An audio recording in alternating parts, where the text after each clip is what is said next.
In this first outcome, we get to know Group 2, the Alkaline Earth Metals.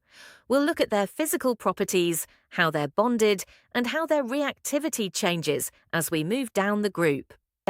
Group 2 runs from beryllium and magnesium, through calcium, strontium and barium, down to radium. We call them the alkaline earth metals, and the thing they all share is 2 electrons in their outer S subshell. Because those 2 electrons are given away fairly readily, these are reactive metals, and you'll never find them lying around as the pure element in nature, always locked up in compounds. Let's fix a few terms before we go further. Metallic bonding is the attraction between positive metal ions and a sea of delocalized electrons that flows between them. Ionization energy is the energy needed to strip 1 mole of electrons from 1 mole of gaseous atoms. A reducing agent is something that hands over electrons and gets oxidized in the process. And 2 ideas about size. Atomic radius is how big the atom is from nucleus to outer electrons, while shielding is the way inner shells get in the way and reduce the nucleus's pull on those outer electrons. Every Group 2 atom ends in an s2 arrangement on the outside. Beryllium is 1s2, 2s2. Magnesium adds another shell to give 1s2, 2s2, 2p6, 3s2. And calcium is simply an argon core, then 4s2. That same pattern carries on down the group. Those 2 outer s electrons are relatively easy to remove, and once both are gone, you're left with a stable 2+ ion, which is why Group 2 chemistry is so consistent. So how are these metals held together? Each atom releases its 2 outer electrons into a shared, delocalized sea, and that leaves behind a regular lattice of 2+ ions. The strong electrostatic attraction between those positive ions and the mobile electrons is the metallic bond. Because each atom contributes 2 electrons rather than 1, the bonding is reasonably strong, and it's this bonding that decides melting point, hardness, and how well the metal conducts. As we step down the group, each element gains an extra principal electron shell, so the outer electrons sit further and further from the nucleus. Those extra inner shells also shield the outer electrons from the nuclear charge. The result is that atomic radius grows steadily. Beryllium is smallest, then magnesium, calcium, strontium, and barium. And larger atoms mean the nucleus has a weaker grip on the outer electrons, which sets up nearly every trend that follows. Melting points generally fall as you go down Group 2, and the reason ties straight back to size. In the bigger atoms, the 2+ ions are larger, so they hold onto the delocalized electrons less tightly, and the metallic bonding weakens. Weaker bonding means less energy is needed to break the lattice apart, so the melting point drops. The trend isn't perfectly smooth because the crystal structures differ, but beryllium, being the smallest, has by far the highest melting point. First ionization energy is the energy to remove that first outer electron, and it falls steadily down the group. Beryllium is about 899, magnesium 738, calcium 590, and barium just 503 kilojoules per mole. The pattern makes sense. Further down, the outer electron is further out and better shielded, so the nucleus attracts it less strongly and it takes less energy to pull it away. And that decreasing ionization energy links directly to the metals becoming more reactive. Let's gather the trends in one place. Going down the group, several things increase: the atomic radius, the ionic radius of the 2+ ion, the density broadly speaking, and the reactivity of the metal. At the same time, several things decrease: the first and second ionization energies, the melting point as a general trend, and the strength of the metallic bonding. Notice how those 2 columns are really telling the same story about size and nuclear pull. A quick word on what these metals are actually like. Freshly cut, they're silvery grey, but they tarnish quickly as a layer of oxide forms on the surface. They're harder and denser than the group 1 metals next door because 2 delocalized electrons per atom give stronger bonding than 1. Density broadly rises as you go down, since the atoms are getting heavier, and like all metals, they conduct heat and electricity well. Here's a reasoning question. Why does beryllium melt at a much higher temperature than magnesium? Both bond metallically with 2 delocalized electrons per atom, so that's not the difference. The key is that the beryllium 2+ ion is smaller than magnesium's, giving it a higher charge density. The delocalized electrons can sit closer to those small ions, so the electrostatic attraction is stronger, and more energy is needed to break the lattice.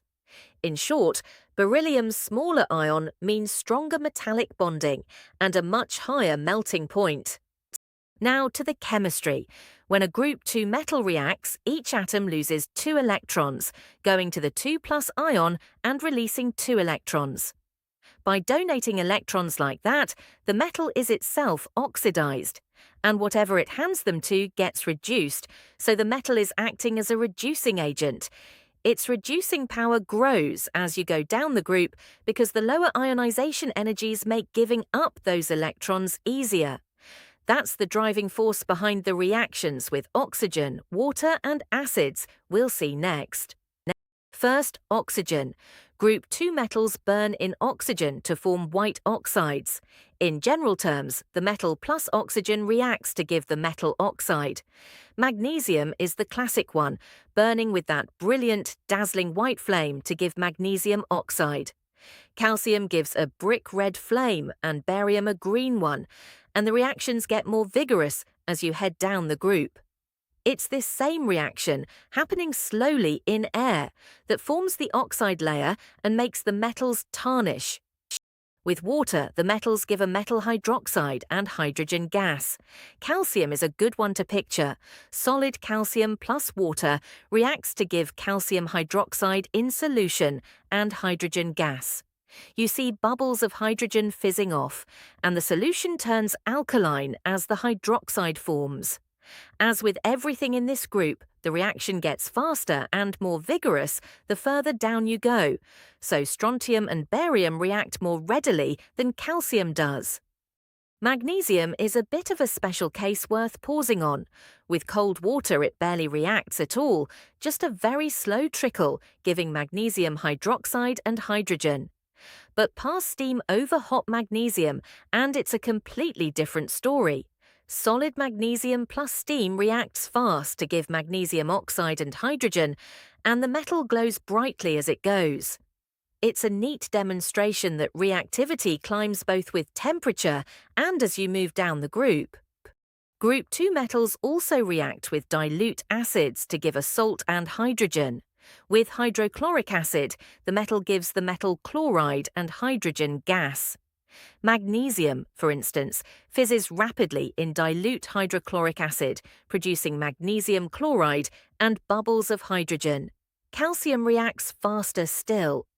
Once again, the rate increases down the group, exactly mirroring what we saw with oxygen and with water. It's worth being explicit about why reactivity rises down the group. To react at all, the metal has to lose its 2 outer electrons, and the energy that costs is set by its ionization energies. Down the group, those energies fall because the larger radius and extra shielding weaken the nucleus's hold on the outer electrons. So electrons are given up more easily, and the metal is more reactive. That's why barium is far more reactive than magnesium. Let's reason one through. Why does barium react with water more vigorously than magnesium? Both need to lose 2 outer electrons to form the 2+ ion, but barium's outer electrons are further from the nucleus, and there are more inner shells shielding them, so barium's first and second ionization energies are both lower. With electrons that are easier to remove, barium simply reacts faster. The lesson is that falling ionization energies down the group make electron loss easier, and reactivity climbs with it. Let's put some numbers to it. Suppose 2.43 grams of magnesium burns completely in oxygen, and we want the mass of magnesium oxide formed. Start with moles. 2.43 divided by 24.3 gives 0.100 moles of magnesium. The equation 2 magnesium plus oxygen reacts to give 2 magnesium oxide has a 1:1 ratio, so we get 0.100 moles of magnesium oxide 2. Its relative formula mass is 24.3 plus 16.0, which is 40.3. Multiply your 100 by 40.3, and you get 4.03 grams of magnesium oxide. The oxides themselves react with water to form hydroxides. The metal oxide plus water gives the metal hydroxide. Calcium oxide does this strongly, giving calcium hydroxide in a vigorous exothermic reaction that's traditionally called slaking of lime. The hydroxide solutions that form are alkaline, and the alkalinity gets stronger as you move down the group. That alkalinity trend comes down to solubility, which increases down the group. Magnesium hydroxide is only sparingly soluble, which is exactly why it's gentle enough to use in acids.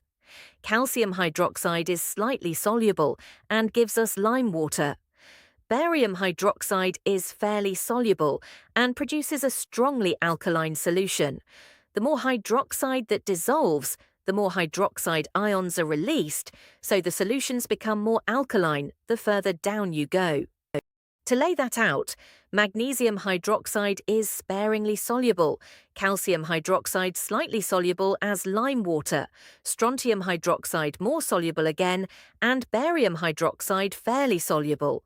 The consequences follow the same line: more hydroxide ions in solution and a higher pH down the group. It's useful stuff too. Calcium hydroxide is spread on fields to neutralize acidic soils, while barium hydroxide gives you a good strong alkali.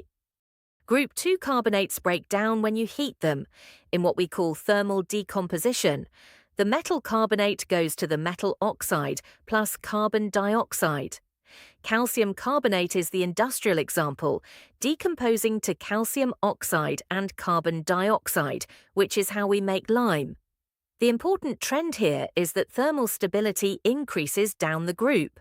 Magnesium carbonate decomposes at a much lower temperature than barium carbonate, so the further down you go, the more heat the carbonate needs.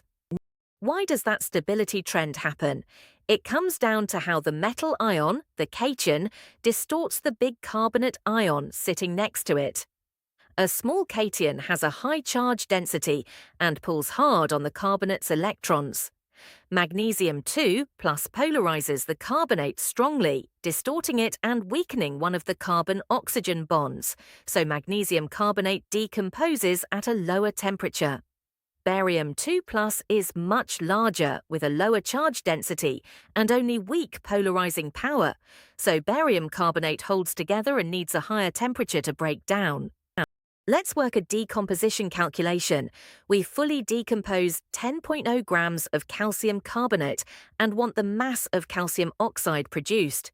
The relative formula mass of calcium carbonate is 40.1 plus 12.0 plus 3 lots of 16.0, which comes to 100.1. So moles are 10.0 divided by 100.1, about 0.0999 moles. The equation, calcium carbonate goes to calcium oxide plus carbon dioxide, is 1:1, and calcium oxide has a formula mass of 56.1. Multiply 0.099 by 56.1 and you get about 5.61 grams of calcium oxide. Let's pause and check what's stuck. Can you explain why first ionization energy decreases down group 2? Could you write a balanced equation for calcium reacting with water? Then, using bonding, why do the melting points broadly fall as you go down? And finally, what's the trend in solubility of the group 2 hydroxides? Have a think about each before moving on. A few more to test yourself. Why does magnesium carbonate decompose at a lower temperature than barium carbonate? Can you write the equation for magnesium reacting with steam? Try calculating the mass of calcium oxide from 5.0 grams of calcium carbonate using formula masses of 100.1 and 56.1.